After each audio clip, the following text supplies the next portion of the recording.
my brain can still go into hyperdrive and overthinking mode.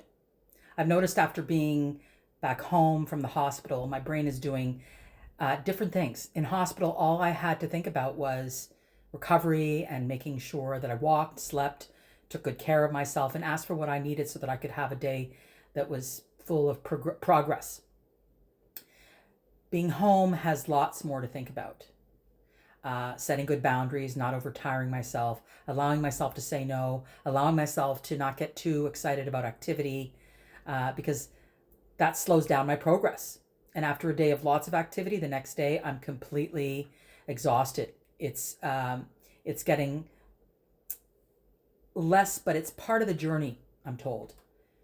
Things that are really important to me right now that I find challenging but incredibly necessary: spreading the activity so that there's a good balance, listening to my body, listening to my body, listening to my body.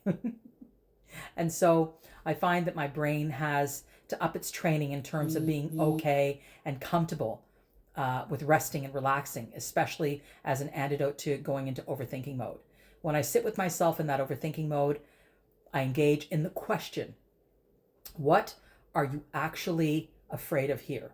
Because inevitably, my overthinking doesn't appear to be fear initially, but actually it is. I'm often afraid of what someone else is going to think, or will I disappoint someone? Am I doing too little? Am I doing too much?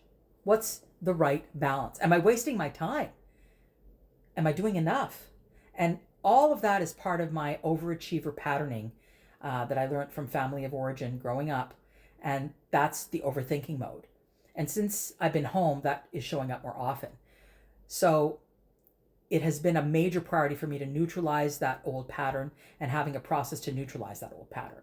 I'm engaging in a lot of personal meditation, speaking with the universe, speaking with my inner child, speaking with my soul, doing EMDR and profound breath work to make sure I get rest.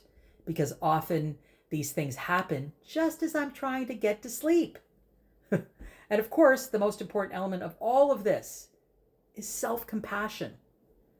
I realized that I spent most of my life in hustle mode, in doing a lot of hustling constantly and being an achiever, an overachiever.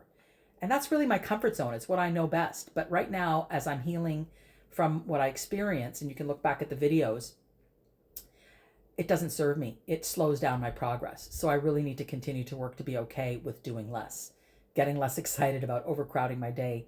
And this is what I really know to be the elements that are important to my full recovery. Can you relate? Let me know in the comments.